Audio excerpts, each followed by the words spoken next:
కార్తీక పురాణము 25వ అధ్యాయము. దుర్వాసుడు అంబరీషుని శపించుట. అంబరీష, పూర్వజన్మలో కించిత్ పాప విశేషము వలన నీకు ఈ అనర్థము వచ్చినది. నీ బుద్ధిచే దీర్ఘముగా ఆలోచించి నీకటుల అనుకూలించును అటులనే చెయ్యము.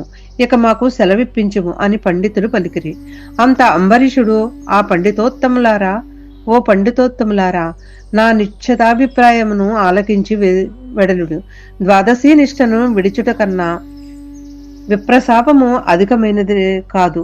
జలపానము చేయుట వలన బ్రాహ్మణుని అవమానపరచుట కాదు, ద్వాదశిని విడిచుట కాదు. అప్పుడు దుర్వాసుడు నన్నేల నిందింపబడడు. నా తొల్లి పుణ్యఫలము నశింపదు కాన జలపాన మోహరించి ఊరుకుందును అని వారి ఎదుటనే జలపానము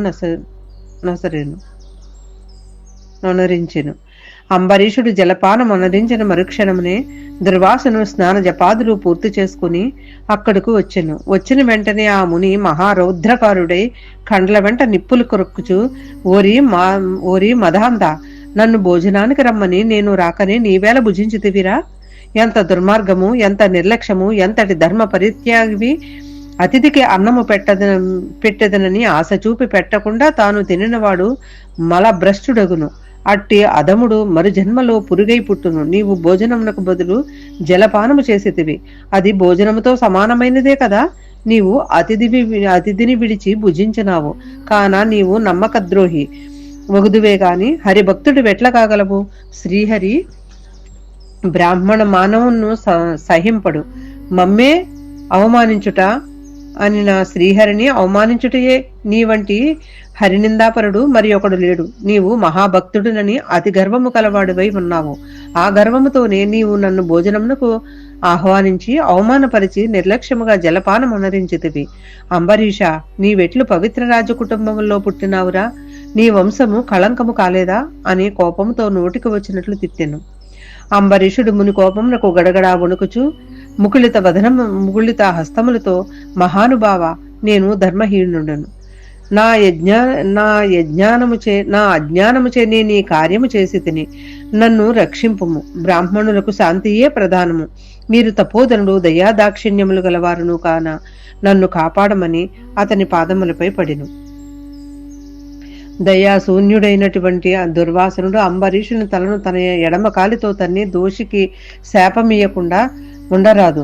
నీవు మొదటి జన్మలో చేపగాను, రెండవ జన్మలో తాబేలుగాను, మూడవ జన్మలో పందిగాను, నాలుగవ జన్మలో సింహంగాను, 5వ జన్మలో వామనుడుగాను, 6వ జన్మలో క్రూరుడవగు బ్రాహ్మణుడుగా, 7వ జన్మలో మూఢుడివై రాజుగాను, 8వ జన్మలో రాజ్యము గాని సింహాసనము గాని లేనట్టి రాజుగాను, 9వ జన్మలో పాషాండ మతస్థునిగను, 10వ జన్మలో పాపబుద్ధి గల దయలేని బ్రాహ్మణుడవుగాను పుట్టెదువుగాక అని వెనుక ముందు ఆలోచించకుండా శపించెను. ఇంకను కోపము తగ్గనందున మరల శపించుటకు ఉద్యుక్తుడవుతుండగా శ్రీ మహావిష్ణువు బ్రాహ్మణ శాపము వృధా కాకూడదని తన భక్తునికి ఏ అపాయము కలగకుండుటకు అంబరీషుని హృదయంలో ప్రవేశించి, మునివర్య, అటులనే మీ శాపమనుభవింతునని ప్రాధేయపడిను. కాని దుర్వాసనుడిను కోపం పెంచుకుని శపించబోగా శ్రీమన్నారాయణుడు తన సుదర్శన చక్రమును అడ్డుపెట్టెను. ఆ సుదర్శనము కోటి సూర్య ప్రభలతో అగ్ని జ్వాలలతో కక్కుచు దుర్వాసునిపై పడబోయెను.